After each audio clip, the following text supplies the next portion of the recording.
मैं एक किसान परिवार से आता हूँ। मेरे पापा जी किसान हैं, आज भी हैं। वो चाय वाला मेरे से पैसा नहीं लेता था। वो बोलता था कि आप आते रहो, आप सबका सब कुछ गया, आप है ना जब वापिस उठोगे तो मिलेगा। मैं ना आपको कैसे विश्वास है कि आफ्टर सेल्स सर्विस वो मेरा सबसे बड़ा की था। मतलब एवरेज चाहे कम हो जाए, इतनी मेहनत करने का मोटिवेशन आता कहाँ से सर? मेरे को कोविड में जब मैं फ्री था ना, तब मेरे को बहुत कुछ सिखाया कोविड ने, क्योंकि कोविड में मेरे पास कोई नहीं था। तो नरेश जी, आपकी जिंदगी की शुरुआत कैसे हुई? आप बिजनेस में कैसे एंटर हुए? मैं बिजनेस में एक्चुअली मैं टूर गाइड एस्कॉर्टिंग फ्रेंच में काम करता था और मैंने 14 साल काम किया। 2014 के बाद हर फ्रेंच या स्विस जो फ्रेंच बोलता था वो जाते टाइम मेरे को ये बोलता था, तू इस काम के लिए नहीं बना। क्या ये स्टेटमेंट आउटडेटेड है या इम्पोर्टेंट है?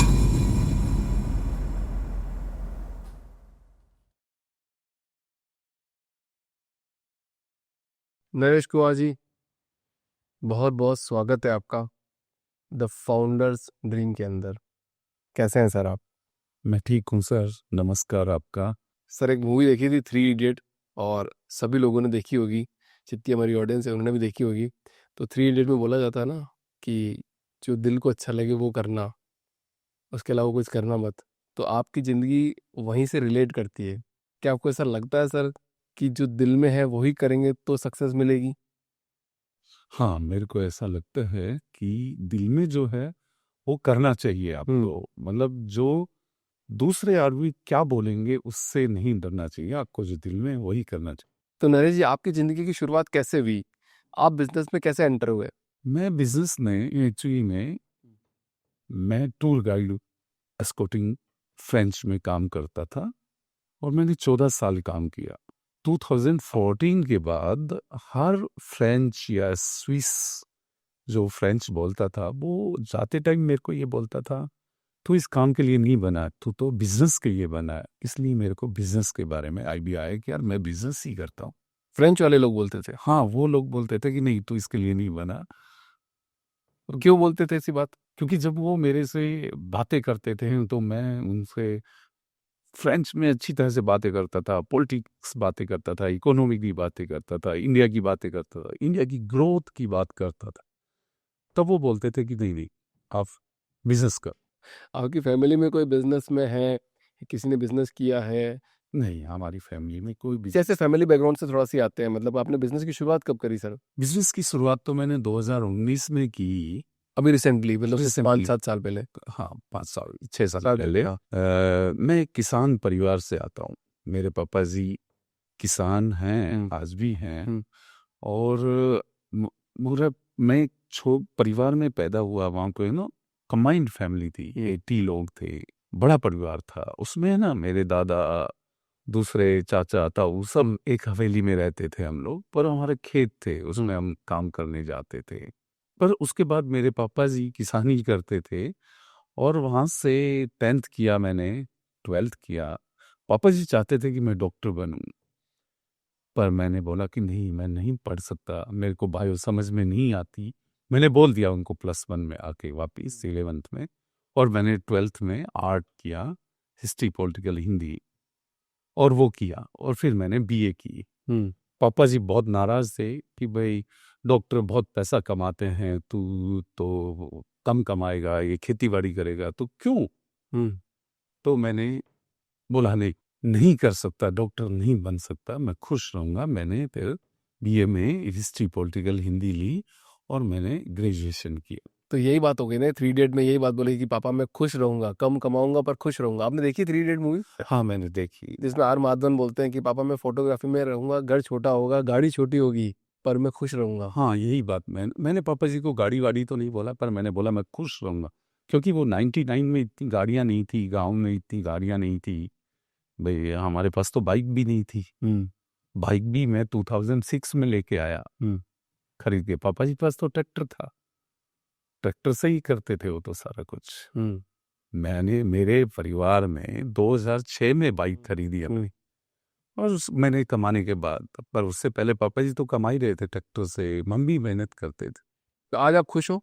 हाँ आज मैं खुश हूँ। कितना खुश हो सर? मतलब खुशी की कोई डेफिनेशन है? सक्सेस की कोई डेफिनेशन है आज की तारीख में आपके पास? मैं ये बोलता हूँ कि सक्सेस तो आप करते जाओ करते जाओ, आपको सक्सेस की कोई डेफिनेशन नहीं है। आप बस लोगों तक कितना पहुंच पा रहे हो, लोग आपको कितना जान पा रहे हो, और सोसाइटी के लिए क्या कर रहे हो। जो चीज सोसाइटी के लिए अच्छा कर रहे हो वही सक्सेस है मेरे लिए, मेरी भाषा में। तो 2018-19 में आपने जब बिजनेस स्टार्ट किया, उससे पहले की जर्नी क्या थी 7-8 साल की सर? कहाँ थे आप? मैं 2003 में मैंने बैचलर ऑफ आर्ट्स किया। 2004 में मैंने पोस्ट ग्रेजुएट में एमए पॉलिटिकल साइंस से फर्स्ट ईयर किया। फिर सेकंड ईयर में गांव में लोग बोलने लगे खेतों में रहेगा, क्या करेगा यहाँ पे। तो मैं वहां से निकल गया घर से 250 रुपये लेके, और 250 रुपये लेके निकला अगस्त 2004 में। हम्म। और यहाँ पे 3 दिन दिल्ली में फुटपाथ पे सोया, उसी में ही 250 रुपये में खाना था, उसी में ही था। फिर मैंने एक नौकरी ढूंढी, एक मेंटेनेंस मैनेजर की, एक ट्रांसपोर्ट वाले के यहाँ। मैंने वहाँ 8 महीने काम किया 4000 रुपये सैलरी में। रविंदर वर्मा जी थे, मेरे को जानते नहीं, मैं एमए फाइनल ईयर की बुक पढ़ रहा था। उसने बोला कि ये किसकी है? मैंने बोला मेरी है। तो उसने बोला यहाँ क्या कर रहा है, क्यों अपनी जिंदगी खराब कर रहा है, तू फ्रेंच पढ़ ले। मैं तो फ्रेंच के बारे में एबीसीडी भी नहीं जानता था। तो मैंने बोला पढ़ ले। क्यों पढ़ूं मैं? उसने बोला फ्रेंच पढ़ लेगा तो तेरी लाइफ अच्छी हो जाएगी। फिर उसने मेरे को बताया कि फ्रेंच पौंडीचेरी में जाके पढ़ना है। वो 9 PM से मॉर्निंग 3 AM तक खड़े रहे, हम दोनों सिगरेट पीते रहे। और उसने मेरे को दिमाग में ये भर दिया कि तेरे को तो फ्रेंच सीखनी है, उसके अलावा तेरा कुछ वो नहीं है। हाँ हाँ ये तो भगवान की तरह है आपकी जिंदगी। हाँ। और मैं अगले दिन सुबह गया, सुबह पहले सरोजनी नगर गया दिल्ली। वहाँ पे स्टेशन पे एक छोटा सा स्टेशन है सरोजनी नगर के पास, वहाँ पे मैंने चेन्नई की टिकट बुक करा दी और घर जाके बोला मैं तो जा रहा हूँ पौंडीचेरी। तो मम्मी बोली नहीं जाना, वहाँ पे रह जाएगा, वहाँ इतनी दूर, कोई हमारी भाषा नहीं जानता, कोई हमें जानता नहीं। तो मैंने बोला नहीं मैं तो जाऊँगा।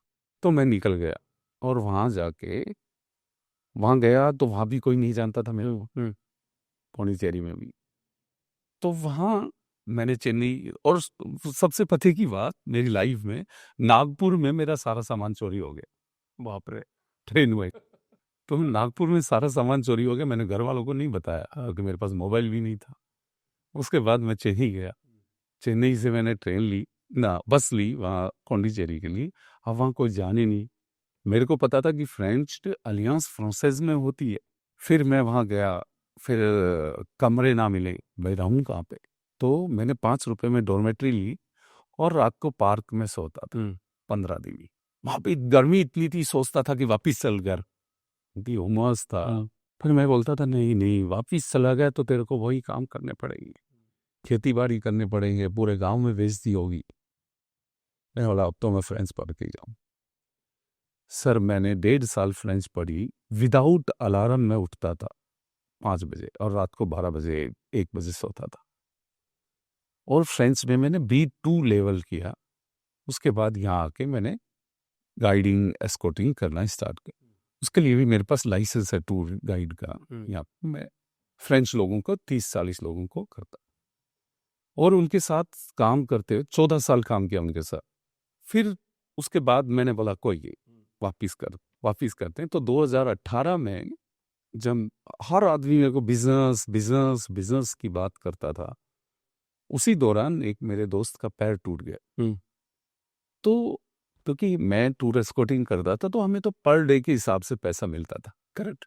अगर हम फ्रीलांस थे, अगर हमने 100 दिन काम किया तो 100 दिन का पैसा मिलेगा, नहीं किया तो नहीं, क्योंकि सोशल सिक्योरिटी तो है ही नहीं। करेक्ट। तो वो बोलता था यार 4 महीने में कि नरेश यार घर में बड़ी दिक्कत है, पैसा तो आ ही नहीं रहा, खर्चे ज़्यादा है। तो मेरा दिमाग में क्लिक किया कि नहीं भाई, मेरे को बिजनेस करना है, घर को सिक्योर करना, फैमिली को सिक्योर करना। तो मैं इधर उधर भटका। तो मेरे एक दोस्त सुरेंद्र जी हैं, उन्होंने प्रेम शर्मा जी से मिलाया। प्रेम शर्मा जी ने मेरे को बोला बिजनेस करना है कर, कितने पैसे हैं? मैंने बोला 1-1.5 करोड़ होंगे, कुछ इधर उधर से मांग लेंगे, कर लेंगे बिजनेस। तो वो बोला क्या करना चाहता है? मैं बोला बस बनाना चाहता हूँ। उसने कहा बस ही क्यों? मैंने बोला मैं बस में रोज बैठता हूँ, क्योंकि मैं टूरिस्ट घुमाता हूँ तो बस में ही घुमाता हूँ, तो उसके बारे में मेरे को जानकारी है, मेरे को पता है कि अच्छी बसें नहीं बन रही हमारे देश में, तो मैं अच्छी बस बनाना चाहता हूँ। तो उन्होंने कहा कि इतने पैसे में अच्छी बस नहीं बनेगी, उसके लिए 10-15 करोड़ रुपए चाहिए, मेरे पास नहीं थे। उन्होंने बोला पहले स्टार्ट करो टेम्पो ट्रेवलर मॉडिफिकेशन से, तो मैंने टेम्पो ट्रेवलर का मॉडिफिकेशन स्टार्ट किया। ठीक है। लोग बहुत जानते थे क्योंकि मार्केट में था, मैंने कुछ लोगों को फ़ोन किया, मेरे को ऑर्डर भी मिल गए, मैंने डाइयाँ बना ली, हो गया, मैंने सारा पैसा था वो लगा दिया और कोविड आ गया 2020 में एकदम से। 2020 में। 19 में किया हमने, पहली गाड़ी मई 2019 में ही डिलीवर की। हमने 40 से 50 ही गाड़ी बनाई कोविड आने से पहले। हमारे पास ऑर्डर बुक बहुत ज़्यादा थी, तो हमने काम भी स्टार्ट किया। हमने मतलब प्रिपरेशन की बहुत ज़्यादा, और प्रिपरेशन में भी हमने माल तैयार किया 100 गाड़ी का, कि गाड़ियाँ आ रही हैं, गाड़ियाँ आ रही हैं। एकदम से कोविड आ गया और सब कुछ बंद हो गया, और हमारा माल कोविड आते ही बंद हो गया सब कुछ, और हमारा माल जो है ना वो खराब होता गया, क्योंकि महीना, 2 महीना, 3 महीना, क्योंकि टूरिस्ट का काम तो बिल्कुल बंद हो गया। 3 महीना, 4 महीना, 5 महीना। अब सर मैं तो फ्री हो गया बिल्कुल, उधर से लोग कर्जा मांगने वाले आ गए, तो मैं पूरी रात नहीं सोता था। मैं चाय की ठेली पे बैठा रहता था, वो चाय वाला मेरे से पैसा नहीं लेता था, वो बोलता था कि आप आते रहो, आप सबका सब कुछ गया, आप है ना जब वापिस उठोगे तो मिलेगा। मैं बोला आपको कैसे विश्वास है कि मैं वापिस, बोला मेरे को विश्वास है कि आप सारे दिन सोचते रहते हो, आप हंसते रहते हो इतने पूरे समय में भी। तो हमने बहुत कोशिश की, 1 साल मकान, बच्चों की स्कूल रोक दी, ऑनलाइन भी रुक गई 20 दिन, कि भाई पैसा नहीं है। फिर मेरे 1-2 दोस्तों ने मदद की, 1-2 रिश्तेदारों ने मदद की। उन्होंने बोला कि यार है ना तू कुछ करेगा, हौसला मत हार। मैंने बोला मैंने कभी हौसला नहीं हारा, कुछ करेंगे। मैंने बोला कि 2 साल तक कुछ नहीं होगा, क्योंकि टूरिज्म इंडस्ट्री बैठी रहेगी, 2 साल के बाद में उठेगा, और जब उठेगा तो ऐसा उठेगा कि ऑर्डर्स की कमी नहीं रहेगी, पर उसमें मेरे को कैच करना है। तो उसको हमने कैच किया। तो कैसे कैच किया ये भी बताइए।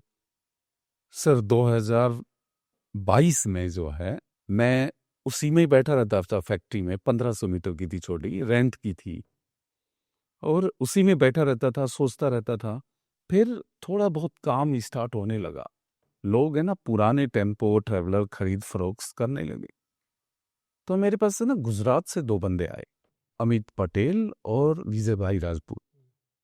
उन्होंने मेरे से टेम्पो ट्रेवलर का रिपेयरिंग कराया, 1, 2, 4, 6। फिर उन्होंने बोला कि अब काम उठ गया है नए का, तो हम आपके साथ नए टेम्पो ट्रेवलर भी लाते।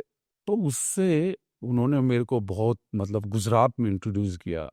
उन्होंने टेम्पो ट्रेवलर बनाए, हमने सोशल मीडिया का सहारा लिया, उनकी वजह से फिर बस कारवां चलता गया। एकदम से इतने ऑर्डर आए कि लोग बोले यार संभाल ही नहीं पाएगा। मैंने बोला क्यों नहीं संभाल पाऊंगा, मैंने अपनी मिसेज जो बीए एमए हैं, नॉन टेक्निकल हैं, मैंने उनको बोला कि आप आइए, आप कंपनी देखिए, मैंने कस्टमर से बात करता हूँ, आप प्रोडक्शन देखिए। तो मेरी मिसेज ने प्रोडक्शन देता था, मैंने कस्टमर से बात की, और दोनों ने मिलके, हम अपने बच्चों को भी भूल गए। हम दोनों घर से 7:30 पे निकलते थे, और वो रात को 7:30 पे आती थी वापिस, 8 भी बज जाते थे। मैं तो आधी बार आता था, नहीं आता था, 3 किलोमीटर दूर रहते थे। और हमने ना 50-50 tempo traveller per month deliver किए मॉडिफाई करके। 1 साल तक हमने ऐसे बेदमादम मेहनत की कि हमारा इतना वो हुआ। और फिर मैडम क्वालिटी पे भी बहुत ध्यान देती थी। देखिए मैडम है ना 12 से 13 घंटे खड़ी रहती थी। मेरा हर कस्टमर जानता है टेम्पो ट्रेवलर मॉडिफिकेशन वाला, कि प्लांट को मैं नहीं, मेरी मिसेज चलाती थी। हमने छोटे से प्लांट में इतने टेम्पो बनाए, हमारे पास लोग भी रहे, हम टेम्पो ट्रेवलर मॉडिफाई किए। तो हर कस्टमर आता था, बोलता था नरेश ये टेम्पो ट्रेवलर का छोटा मार्केट है, आप बस बनाओ। मैंने बोला यार जब कोरोना में सब कुछ खत्म हो गया, कर्जा हो गया, खाने को पैसा नहीं, और तब इतना एकदम से वापिस आ गया। कंपनी 1.5 करोड़ से 10 करोड़ पे पहुंच गई, 0 से 10 करोड़ एक साल में। तो हमने बोला यार हम कर सकते हैं, हम बस भी बना सकते हैं। तो मैंने हमारे मिसेज रीता जी से पूछा कि भाई बस बना लें। बोला बना लो। उन्होंने एक बार भी मना नहीं किया। हमने एक और प्लांट देखा 15,000 मीटर का। मैंने बोला कि अब हम इसको खरीदेंगे तो हम खरीद नहीं सकते, क्योंकि खरीदने में इतना पैसा नहीं है कि 10 करोड़ पहली बार ही तो हुआ है, हमें फिर रेंट पे लेना पड़ेगा। हाँ, उन्होंने बोला रेंट पे लो पर करो। तो हमने, क्योंकि वो तो है 10 करोड़, हमें पता था कि हमें 10 करोड़ की मशीनरी भी चाहिए बस बनाने के लिए, क्योंकि बस छोटा मोटा तो वो नहीं है। फिर मैंने स्टडी की बस कि क्यों हमें बस में आना चाहिए।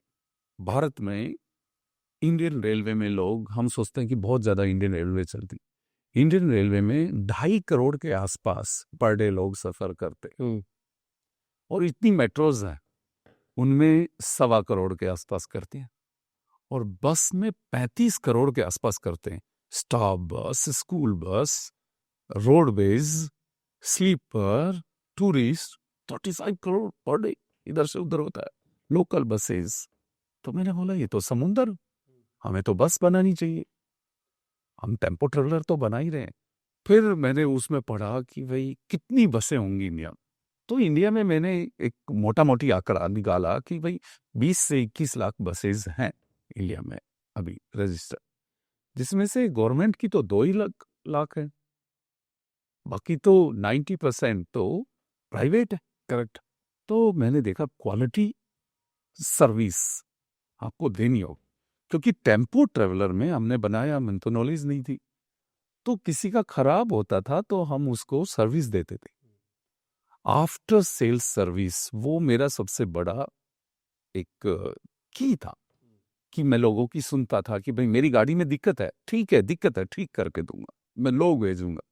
भाई ऐसा तो है नहीं कि बड़े बड़े ब्रांड्स जो हैं उनकी भी गाड़ियां खराब होती हैं तो वो भी तो रिकॉल करते हैं, पर हमने रिकॉल नहीं करके हमने उनके वहां जा के ठीक की। अगर किसी गाड़ी में दिक्कत आई तो उनके यहाँ जाके ठीक की। और मैं आज भी बोलता हूं कि भाई हम 3 चीज, क्वालिटी, डिलीवरी और सर्विस, ये 3 चीज कर लें तो हमें कोई हरा नहीं सकता बस बॉडी बिल्डिंग में, क्योंकि मैं बस बॉडी बिल्डिंग ही करना चाहता हूँ। 3 चीज पे मैं आज भी फोकस रखता हूँ। गाड़ी का ढांचा तो आता है, बस की बॉडी बिल्डिंग आप करते हो। हमारे पास सर चेचिस आती है। चेसिस आती है पूरी। हमने 2023 में बस बनाना स्टार्ट किया। हमने रूल रेगुलेशंस के लिए हमने आईकेट से AIS 052 लिया। अब वैसे बस नहीं बना सकते, आपको गवर्नमेंट में की जो मिनिस्ट्री ऑफ ट्रांसपोर्ट की 3-4 एजेंसी हैं, आईकेट, CIRT, ARAI, वही आपको चीजें अप्रूव करती हैं। बस बनाना नॉर्मल काम नहीं है, टेम्पो ट्रेवलर मॉडिफाई करना नॉर्मल काम था, क्योंकि उसका ढांचा बना हुआ आता था। हमें तो अंदर खाली AC लगाना है, सीट लगाना है, थोड़ी लाइट भी लगा दी, तो उसमें तो हमारा कम काम था। पर बस तो चेचिस आता है, 0 से बनती है। पूरा स्ट्रक्चर बनाओ, पूरा पैनलिंग करो, डिग्गियां बनाओ, फ्रंट बनाओ, ग्लास लगाओ, वाइपर मोटर तक का ध्यान रखना पड़ता है उसमें, क्योंकि जो टेम्पो ट्रेवलर मॉडिफाई करते थे उसमें वाइपर मोटर ही लग के आती। इसमें तो हर एक चीज का ध्यान रखना है ना। तो चेसिस कितने रुपए का आता है सर, और बस की बॉडी बिल्डिंग कितने रुपए की होती है, और ओवरऑल एक AC बस बनती है, स्लीपर AC बस, वो कितने की बनती है? सर डिपेंड करता है। हाँ। चेचिस जो है स्लीपर की हम बात करें, हाँ। तो स्लीपर का चेचिस 30 लाख से 40 लाख रुपए तक है, 13.5 मीटर। डिपेंड करता है कि कौन सी कंपनी का है, उसके फीचर्स क्या। एक तो आजकल है ना हमारे रोड बहुत बढ़िया हो गए, तो उसमें चेचिस में आजकल लोग एयर सस्पेंशन ले रहे हैं, तो वो महंगी है। रिटार्डर ले रहे हैं, रिटार्डर है ना, वो ब्रेक को ऑटोमेटिक लगाती है, तो लोग वो ले रहे हैं। अच्छे एग्रीगेटर, अच्छे ऑपरेटर, अच्छे ट्रांसपोर्टर 13.5 मीटर ले रहे हैं, 12 मीटर भी ले रहे हैं, पर वो एयर सस्पेंशन और रिटार्डर और पूरी सुविधाओं के साथ लेते हैं, तो ये 30 से 40 लाख का आता है। अब आ जाइए बस की बॉडी 13.5 मीटर। अब 13.5 मीटर की बस की स्लीपर की body with AC with GST सारा 30 लाख से 40 लाख में बनती है। अब 30 से 40 लाख में आपको सेफ्टी के नॉर्म्स, उसके लिए हमें AIS 119 चाहिए। सीटिंग बस के लिए AIS 052 चाहिए, वो भी है हमारे पास। स्लीपर के लिए AIS 119 चाहिए, वो भी है हमारे पास। अभी गवर्नमेंट का एक रूल्स आया है AIS 153 सेफ्टी स्टैंडर्ड। हर एक चीज FR चाहिए, वो चाहिए, हर एक चीज, तो हम वो भी ले रहे हैं। मेरा तो उसका पैसा अलग लगता है गवर्नमेंट से, या फिर एक वन टाइम उसकी लाइसेंसिंग? नहीं, लाइसेंसिंग आप तो ICAT आपको वो देता है, या CIRT आपको PI देता है, उसका पैसा लेता है हर बार। जितने भी आप लोगे उसका पैसा देना है। तो 30 लाख के अलावा कितना पैसा लगता है, या 30 लाख में इंक्लूड? नहीं, वो एक बार ही लेना पड़ता है सर्टिफिकेट। कस्टमर का 30 लाख 20 GST देना पड़ेगा, ये बेसिक है। उसके बाद उसमें कस्टमर को कुछ फीचर्स बढ़ाने हैं, तो उसके हिसाब मोटा मोटी 1 करोड़ रुपए का आपका स्लीपर बस बन गई। 80 लाख के आसपास। 80 लाख के आसपास एक गाड़ी 80 लाख रुपए की आती है। हाँ, स्लीपर बस। और कितने साल चलती है? स्लीप वैसे तो 10 साल चलती है। 10 साल चलती है? हाँ 10 साल की वैलिडिटी है? हाँ, गवर्नमेंट की तरफ से 10 साल की वैलिडिटी है कि भाई वो 10 साल चले। तो आपकी कंपनी का नाम है सैनिटी? सिनाटी। सिनाटी? यस। सिनाटी। सिनाटी का क्या मतलब हुआ सर? सिनाटी का मतलब होता है खूबसूरत। ये ना फ्रेंच में फ्रेंच? कहीं अंदर वर्ड है, नहीं कोई डायलेक्ट में है, वैसे भी नहीं है। तो उसका मतलब होता है खूबसूरत। तो इतना कॉम्प्लिकेटेड नाम क्यों रखा है इंडियन मार्केट में आपने? सर कॉम्प्लिकेटेड कहाँ है, सिनाटी लोगों को पता नहीं चलेगा ना। लोग तो सब याद रख रहे हैं आजकल, तो हर जगह लोग सिनाटी को याद कर रख रहे हैं। आजकल सिनाटी कश्मीर से कन्याकुमारी तक फैली हुई। मैं बेंगलोर के लोगों को भी बस बना के देता हूँ, और मैं श्रीनगर के लोगों को भी बस बना के देता हूँ। इसमें कितने कॉम्पिटिटर है सर आपके पास? मतलब बस बनाने वाले, बस बॉडी बनाने वाले कितने लोग होते, कितने कंपटीशन है? सर कंपटीशन तो बहुत है, इसमें इतना नहीं है। इतने लोग नहीं है? नहीं, हमारे को जितनी बस चाहिए उससे हम 60% ही बस प्रोडक्शन कर पा रहे हैं इंडिया में। और ऐसा क्यों? ऐसा इसलिए कि जो अच्छे ऑपरेटर हैं वो तो अच्छी गाड़ियां बना रहे हैं। बस बॉडी मैन्युफैक्चरर बहुत ही अनऑर्गेनाइज सेक्टर है आज भी? आज भी। इसको ऑर्गेनाइज करने के लिए मैंने 2 साल लगा दिए। कोई भी सेफ्टी शूज नहीं पहन के आते थे हमारे लड़के, नहीं पहने जी, मैंने पूरी जिंदगी नहीं पहने। मैंने 1 साल लगाया उनको सबको सेफ्टी शूज पहनाए। मेरे यहाँ यूनिफॉर्म में आते हैं, मैं ESIPF करता हूँ, मैं इंश्योरेंस करा रखा है। बहुत अनऑर्गेनाइज सेक्टर है बस बॉडी तो बिल्डिंग। सबसे कॉम्प्लिकेटेड चीज क्या, लोगों को मैनेज करना है इसमें? लोगों को मैनेज करना है, प्लस जिसको आप गाड़ी बेच रहे हाँ। उसको भी मैनेज करना है। क्योंकि सेम बस दूसरा वाला दे रहा है आपको 20 लाख में, और आप मांग रहे हो 30 लाख। अच्छा, कम में भी दे रहा है? इतने कम में दे रहा है? वो इसलिए हो रहा है सर, लोगों को समझ में नहीं आता। अभी जैसे कुछ बस जली, हाँ, अभी गोवा वाली बस जल गई एक वो recently। उसमें क्या है, AIS 153 में 13.5 मीटर में 5 इमरजेंसी एक्सिट। अब मैं 3 ऊपर लगाने पड़ते हैं रूफ एज गवर्नमेंट स्टैंडर्ड के हिसाब से, एक बैक में एक साइड में।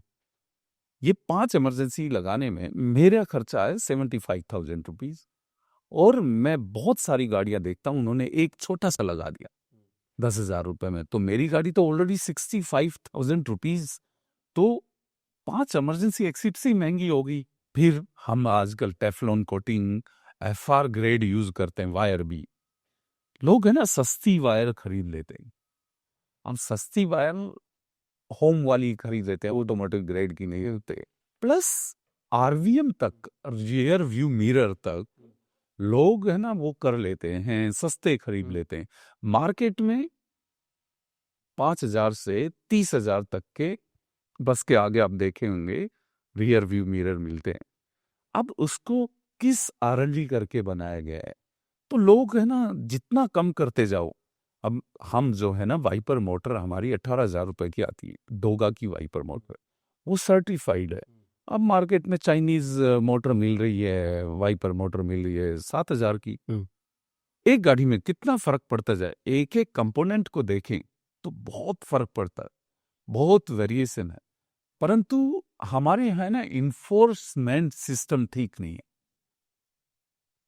मैंने बस बनाई, उसका भी RTO ने नंबर दे दिया, और दूसरे ने बनाई उसको भी RTO नंबर मिल गया। तो उससे हमें तकलीफ होती है। मेरे को उससे सेफ्टी से खिलवाड़ होता है। हमारे बस नहीं जले कभी भी अगर हमारा इन्फोर्समेंट ठीक हो, आरटीओ को ये पता हो कि मेरे को क्या क्या चेक करना है बस में, और उसको बस को मतलब पास करने नंबर देने से पहले बस चेक करनी है कि यार ये लोगों की सेफ्टी से खिलवाड़ ना हो। अच्छा सर, ये चेचिस कितने लोग बनाते हैं, कितनी कंपनीज बनाती है, मैन्युफैक्चरर कितने हैं इंडिया में? एक तो टाटा का नाम पता है जैसे। इंडिया में टाटा हो गया, अशोक लीलैंड हो गया, आइशर हो गया, भारत बेंज हो गया। महिंद्रा महिंद्रा बनाता है। महिंद्रा भी बनाता है पर वो छोटी गाड़ियों में बना रहे हैं, मतलब 13.5 मीटर में, वो छोटी 10 मीटर। मेन आजकल है ना ये 4 कंपनियां ज्यादा दे रही हैं बड़ी बसों का, क्योंकि 2 तरह के चेचिस है ना। एक तो जो मैं जो का काम करता हूँ वो नीश मार्केट है, मेरा टूरिस्ट का वाले करता हूँ जिसको ट्रेवल करता है। एक स्लीपर वाला जो सेगमेंट है ना वो भी नीश मार्केट में आता है, पर उसमें 2 तरह के हैं। हमारी 13.5 मीटर में 34 बर्थ होती है प्लस टॉयलेट होता है, या 36 बर्थ होती है, तो वो नीश हो गई 2x1 में, वो गवर्नमेंट स्टैंडर्ड्स है।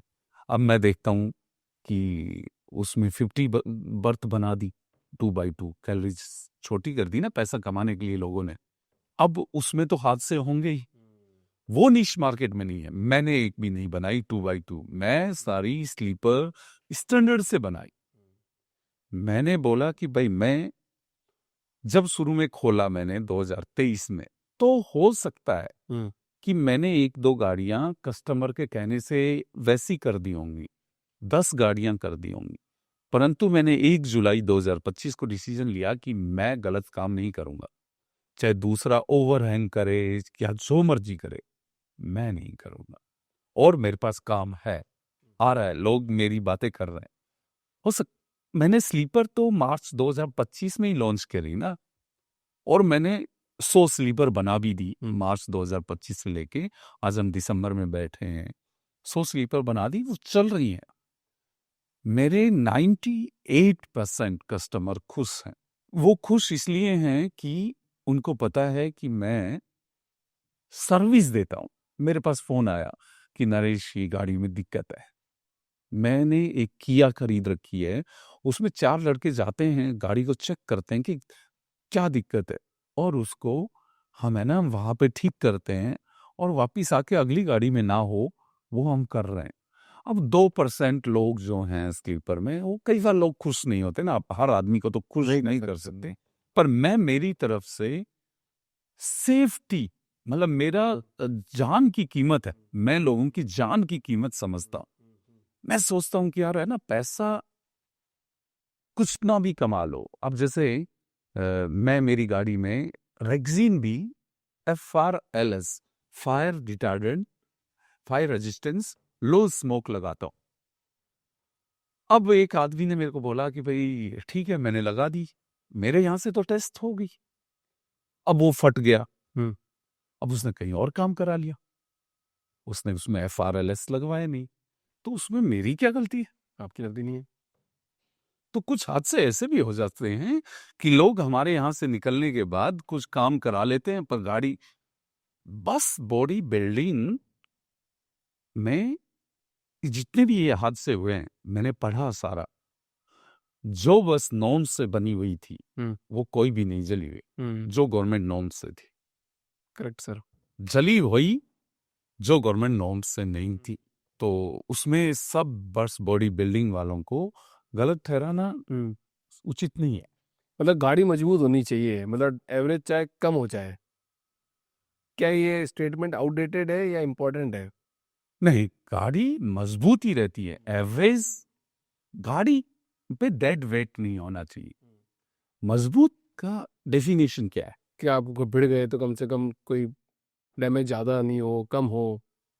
नहीं, वो भिड़ गए तो कोई भी गाड़ी हो, BMW तक भिड़ जाती तो पिचक जाती है। आपको फ्रंट में जो आईकेट या एआरआई से मिला हुआ है, आप फ्रंट में वो लगाओ, हमारी गाड़ी में होता है। मतलब स्ट्रक्चर आपका मजबूत होना चाहिए, मेन है स्ट्रक्चर, और वो मेरी गाड़ी का है जो गवर्नमेंट के स्टैंडर्ड। गाड़ी में कितना भी लोहा डाल दो, वो मजबूती का प्रमाण नहीं है। मजबूत स्ट्रक्चर कैसा है? भाई आपको एक पिलर यहां लगाना है, एक यहां लगाना है, आप चाहे 4 लगा लो, 2 पिलर की जरूरत है तो आप 2 ही तो पिलर लगाओगे। आप 4 लगा लोगे तो मजबूत नहीं आएगी। मजबूती की डेफिनेशन, स्ट्रक्चर आपका कितना मजबूत है। यहाँ पे एक पाइप लगना चाहिए तो यहीं लगे, इतने स्ट्रेंथ का पाइप लगना चाहिए। जैसे कोई भी बिल्डिंग बनती है, भाई बिल्डिंग में स्ट्रक्चर बनता है पहले, उसमें अगर हमने 500 पिलर किए तो 500 ही लगेंगे ना, हम 800 तो नहीं लगाएंगे। सेम बस का है, बस भी ऐसे बिल्ड होती है। ये आर्ट है, क्योंकि चेचिस आने के बाद आपको उस पर पूरा काम करना होता है। एक एक स्ट्रक्चर हम बोलते हैं कि कैसे पाइप जाना है, किधर से वायरिंग जानी है, कैसे वायरिंग जानी है, कहाँ पे आपको फोम लगना है कि गाड़ी आवाज ना करे। तो मजबूत गाड़ी हमेशा हल्की होनी चाहिए, क्योंकि वजन हल्का होना चाहिए।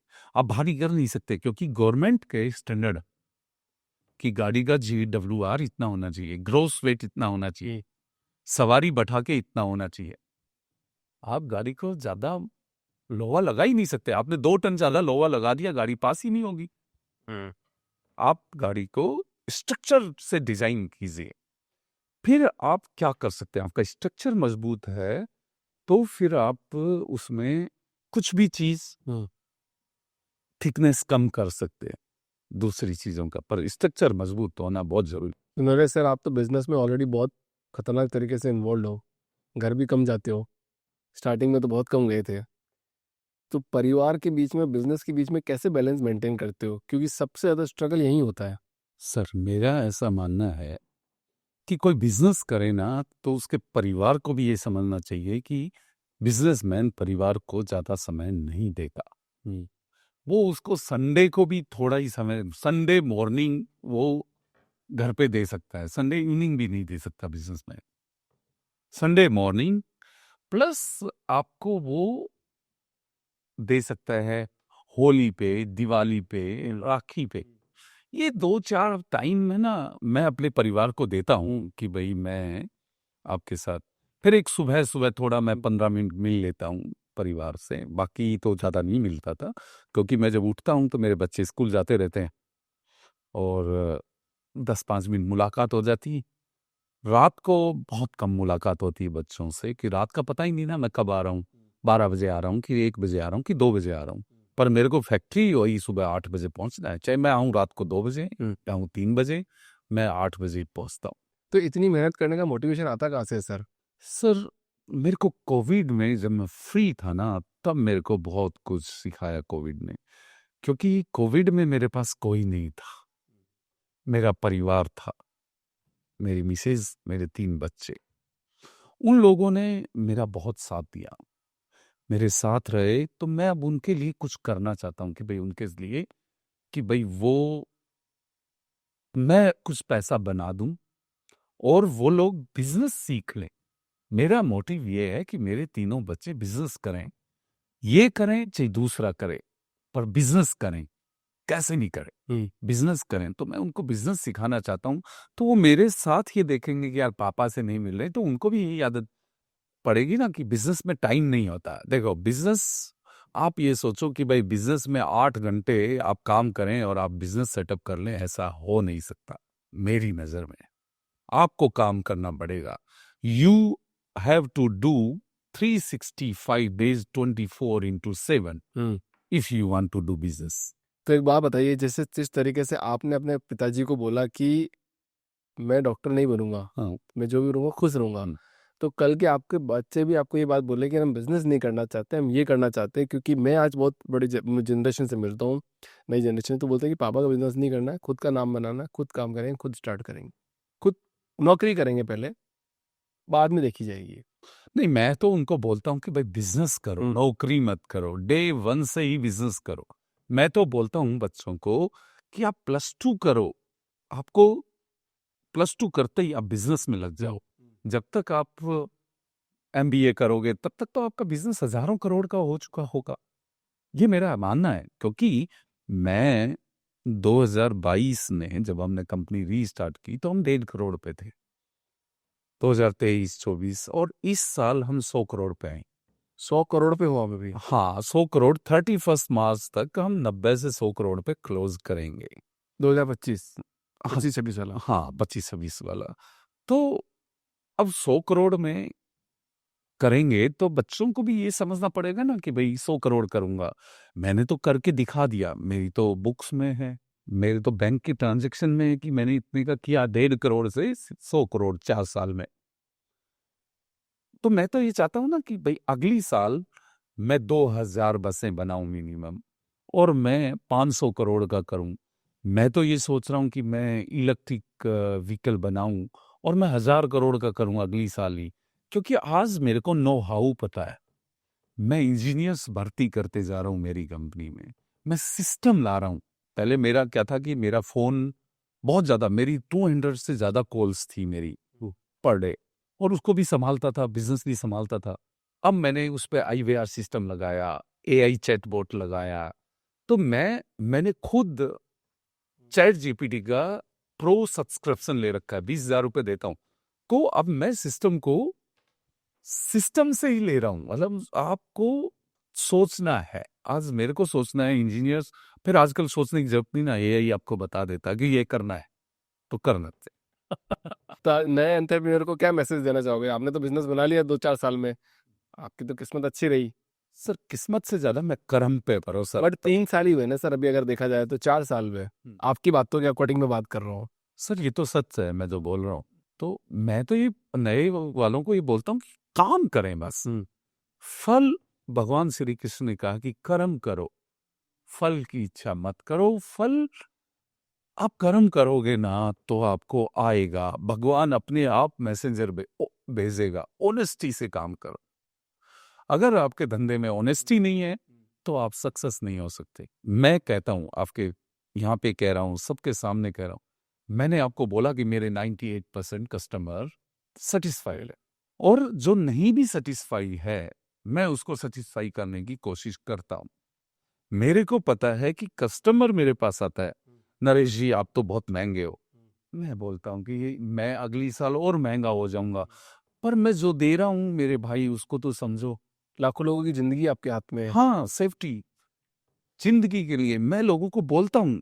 मेरा छोटा भाई अपने दोस्त को लेके आया, बोला यार ये 25 लाख की बस मत बनाओ, इनकी सीटर बस, आप इनकी 20 लाख की बना दो, आप इसमें ये लगा दो ये लगा दो। मैंने मेरे भाई को मना कर दिया कि भाई मैं नहीं कर सकता, क्योंकि मैं गलत काम नहीं करूंगा। मैंने 2.5 साल हो गई मेरे को बस बनाते हुए, आज मेरे को 2.5 साल हो गई। 2.5 साल में मैंने अगर शुरू की 100 गाड़ी में किया हो तो मैं कह नहीं सकता, पर उसमें भी मैंने कोशिश की कि गलत ना हो। पर आज मैं गलत काम नहीं कर सकता, ये मैंने मेरे भाई को भी मना कर दिया था। क्योंकि लोग तो क्या है, कस्टमर तो बोलेगा कि मेरे को तो स्लीपर बस को ट्रक बना दो। मैंने देखा है ना, स्लीपर में ऊपर 4-4 फुट ऊपर सामान आता है, तो स्लीपर है ना, वो ट्रक तो है नहीं।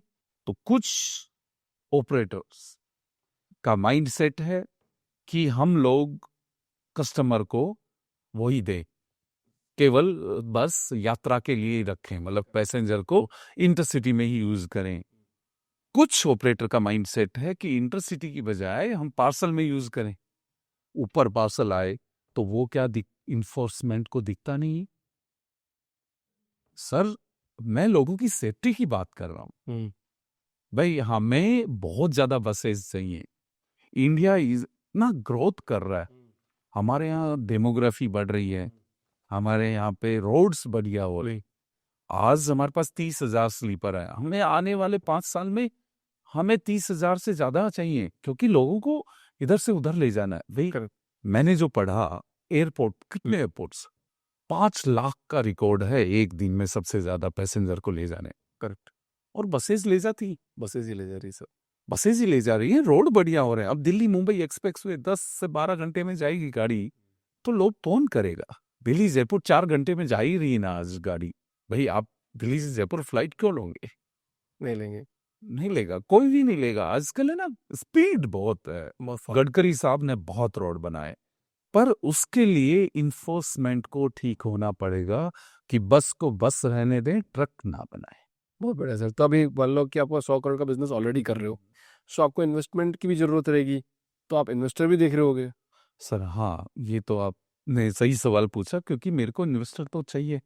क्योंकि आज मेरे को 100 करोड़ से अगर 1000 करोड़ 2000 करोड़ ले जाना है 1-2 साल में, और वो मैं ले जाऊंगा, मैं कॉन्फिडेंट कि मैं 1-2 साल में इसको 2000 करोड़ से ऊपर ले जाऊंगा ही ले जाऊंगा। उसके लिए इन्वेस्टर की तो जरूरत पड़ेगी ना, क्योंकि मेरे को ईवी में भी आना है।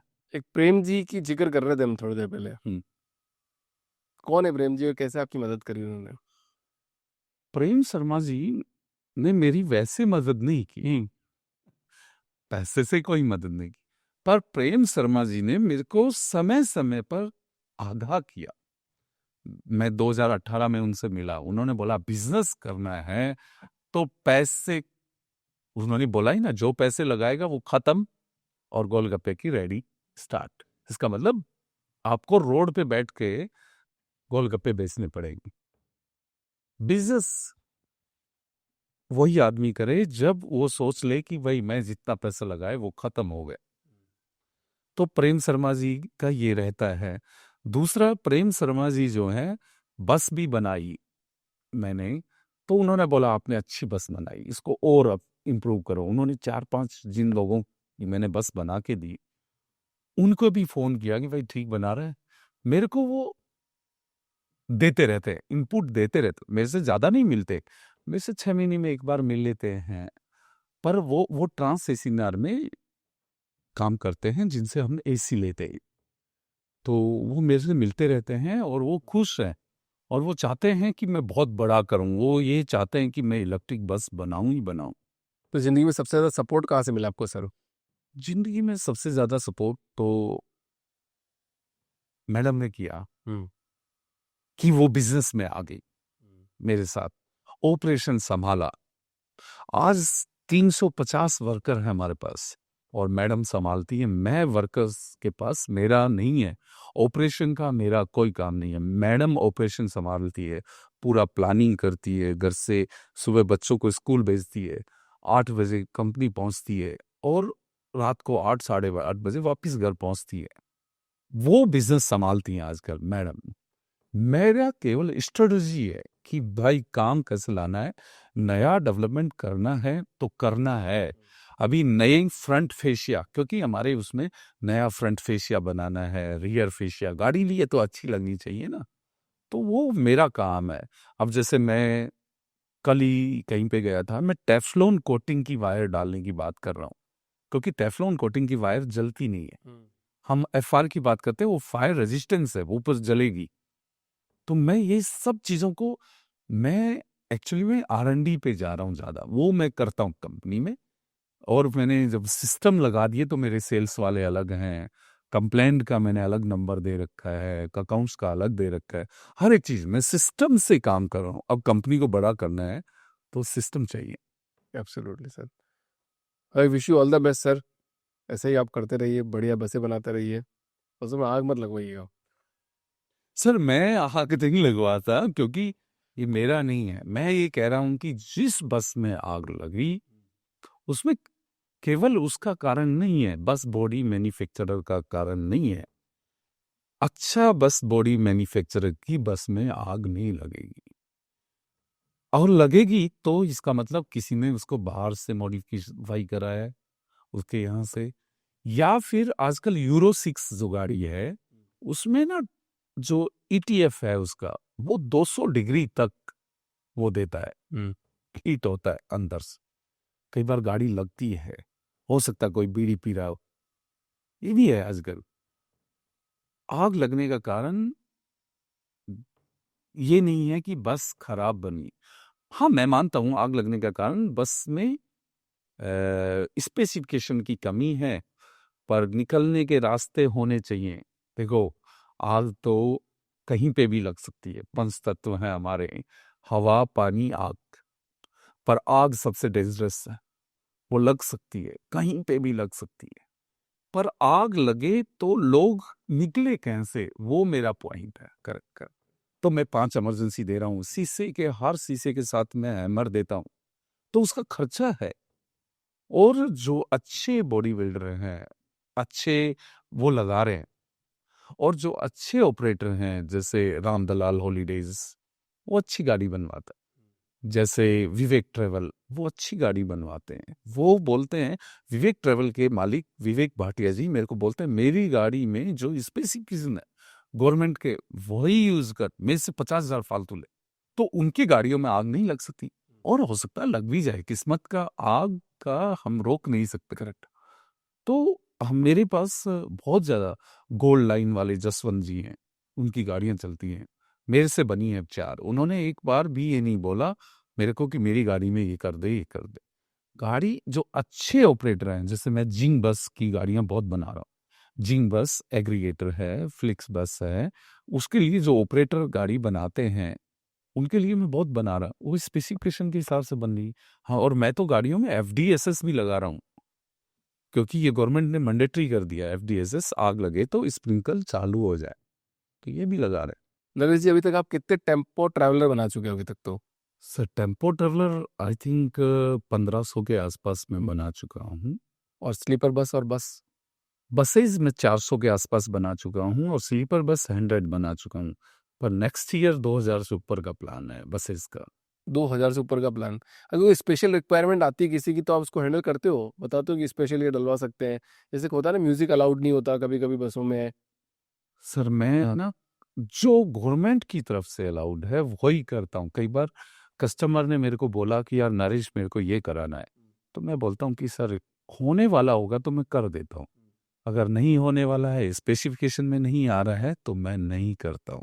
और अगर माँ बाप के सपोर्ट की बात करें, तो माँ बाप ने कितना सपोर्ट किया सर आपको? देखिए, माँ बाप, सबसे पहले हर आदमी को अपने माँ बाप को नहीं भूलना चाहिए, क्योंकि माँ बाप ही आपको दुनिया में लाते हैं। उसके बाद वो आपको पढ़ाई करवाते हैं, पढ़ाई करने के बाद ही तो हम माँ बाप से दूर होते, सही बात। पढ़ाई करने के बाद ही माँ बाप से दूर होते हाँ। हैं। तो माँ बाप तो सबसे पहले ही आते हैं। सबसे पहले आपको, एक आदमी, हमारे वहाँ कहावत है कि भाई सबसे पहले माँ बाप, फिर गांव, फिर आपका तहसील, फिर आपका जिला, फिर आपका देश, और उसके बाद तो पूरा संसार है, पूरा वो है।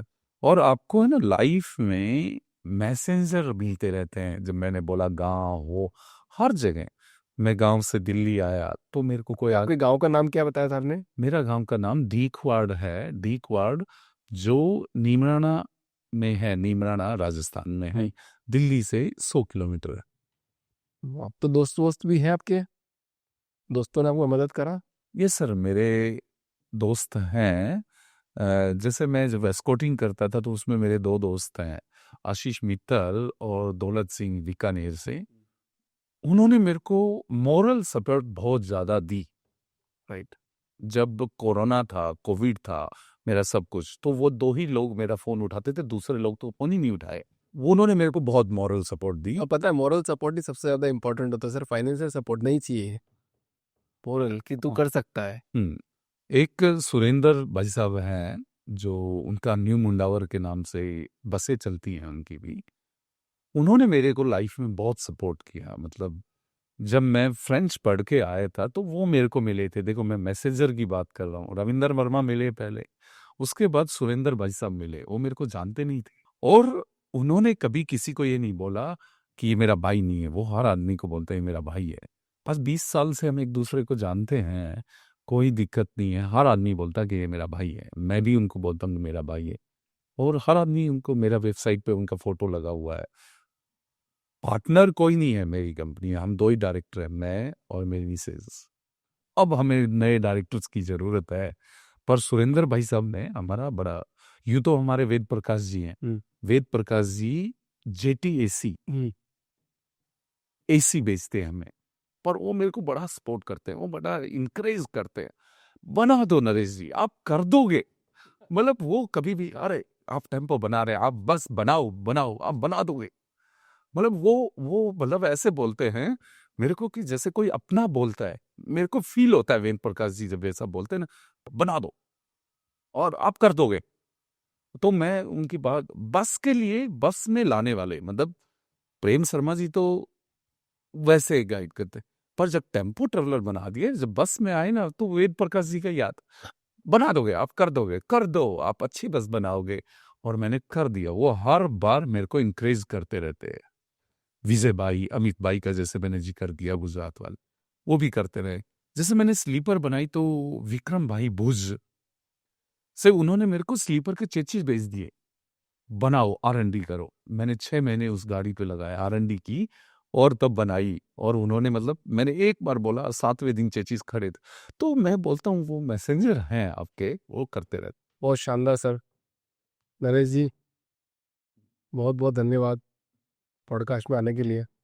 और जो आप चाहते हैं इस पॉडकास्ट के माध्यम से, वो आपको जरूर मिलेगा। सर ये मैं तो सोचता ही हूँ कि भाई लोगों को बस सेफ्टी रहे, बस बॉडी बिल्डिंग ऑर्गेनाइज सेक्टर है, इन्फोर्समेंट बढ़िया काम करे,